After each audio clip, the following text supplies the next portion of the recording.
Bruh. Look at this dude. Wait till you see the... Hello everyone and welcome back to the Britball YouTube channel. Today we are carrying on our series and providing you guys with the Minnesota Vikings last 5 years of draft picks, first round picks. This is probably the worst class we've covered so far. There's one good player, one major hit, and then other than that, awful. Yeah. But yeah, without further ado, I'm going to pass to my man. Ollie. Forget the message, the heartfelt message. If you do enjoy this video, because we will enjoy it pissing all over the Vikings picks, but if you do enjoy the video, or any future video, or any previous video, and you like the sound of the British voice talking about the NFL, then please do give us a subscription. It will mean the world to not just me, but my good friend Jack. And it'll also help out the channel, because then it means you guys are enjoying the content, and we'll bring you even more content with years to come. Boom, let's go.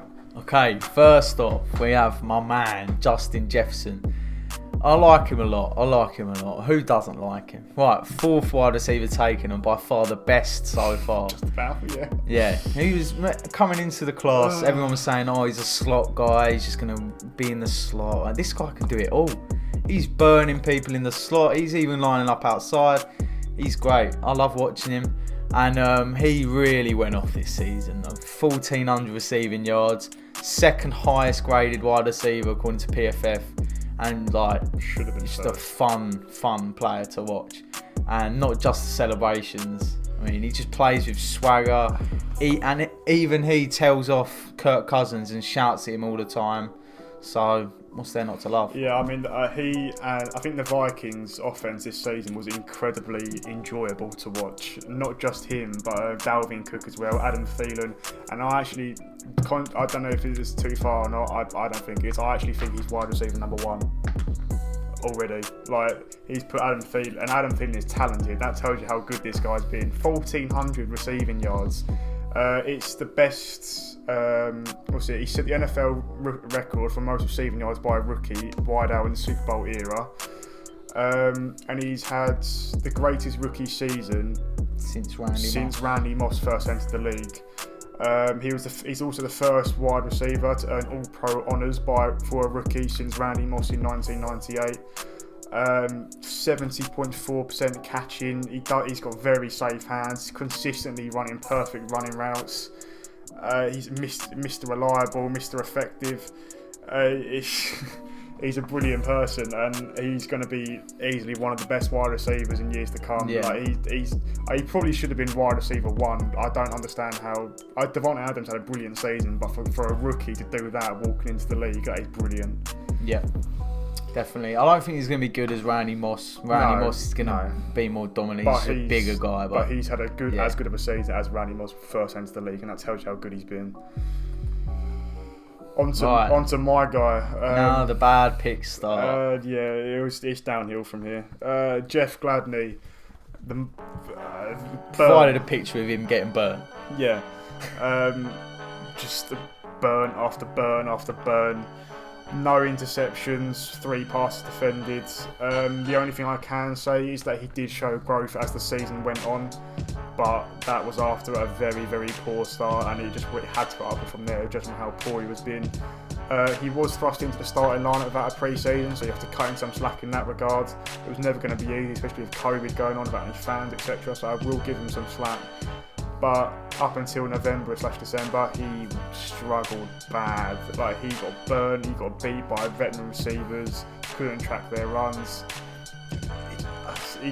People were targeting him knowing that he was going to fumble it, basically. And when you're a first round pick, getting targeted as much as you obviously think it's an easy pick, that's when you know you've lost your value already. Mm-hmm. You're only one season in, so you can't, piss all over his bonfire too much, but...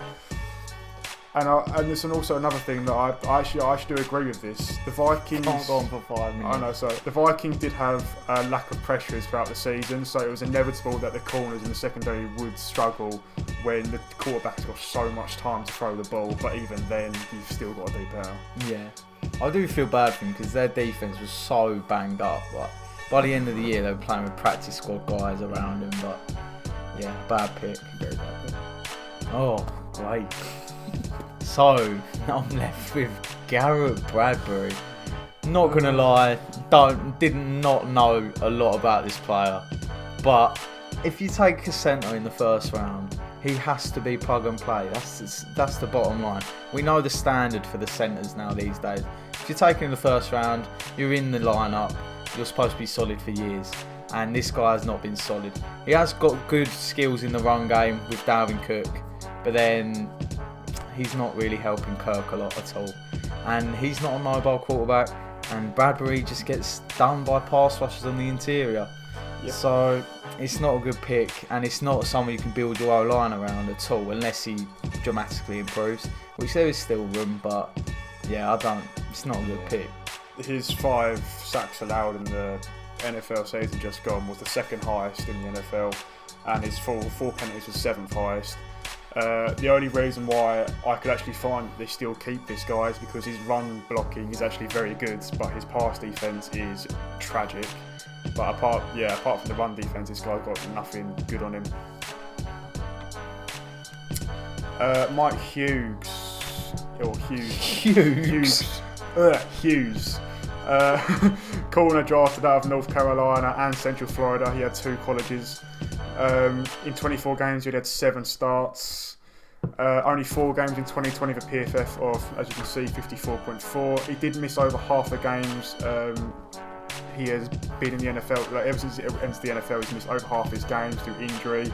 And when he does play, he's average or okay at best. His contract definitely won't be extended, there's no shadow of doubt. And it is very difficult to analyse considering you've got not much to go off of. He's either played and he's either never played, or when he does play, he's not been that good. So for a first round pick, even if it is 30th overall, it's a bust. Yeah, he's not a starting level player, and even though he did start this season due to a lot of injuries, I don't expect him to start anywhere else, unless it's on the Texans. No, and there we go, we've got another bust really, Laquan Treadwell. And this is in a pretty awful wide receiving class. All the first round wide receivers were pretty bad. And he's not going to be... He started barely any games in his whole career. I don't think he's had a season over 10 games yet, even not starting or just being involved in the games. I don't think he's had a season over 10. And just as soon as he's got into the league, he hasn't been able to adapt. He's been hurt a bit as well, and overall, just not a very good player. And I think he won't have his 5th year option. No, he won't. They'll decline his 5th year option. They'll let him go, and he'll be lucky to get on a practice squad. Yeah, I mean, in his 53 games, he's only got 16 starts. So, in which he's got 701 receiving yards career and 2 TDs, and he was drafted in 2016. He was always used as a rotational wide receiver behind Adam Thielen and BC Johnson at the time, and that's all he was going to get with them 2 being brilliant. So it's they did kind of block him a little bit from showing what he was worth, but even then he's been awful. Trey Waynes. Yeah, Trey Waynes. Is this me or you? It's me. He only played 9 games his opening 2 seasons because of injury, but in the rest of the 4 since, he's played them all.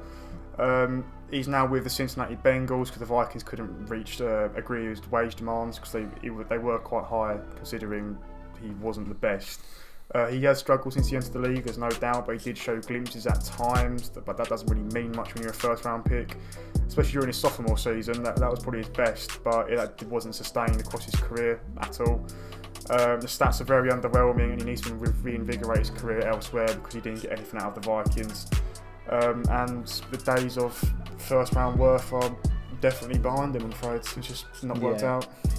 Yeah, he's not worked out. He has had a couple decent seasons, I've got to give him that. And just some games he has been good, but yeah, he hasn't sustained a lot, and he wants a big bag, so he's got no right to demand that. The Vikings have right to let him go, even though their secondary is just awful and hurt. But yeah, that's the video. That's that.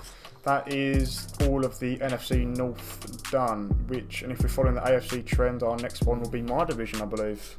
It's my division, the NFC South. That's going to be fun, I'll tell you that. Carolina Panthers video coming soon. I can't wait to talk about my players. we've actually done alright, but we're not talking about the Panthers, we're talking about the Vikings. End the video. Yeah, if you do enjoy, please give a like and subscribe as always, but until next time, we'll see you in our next video.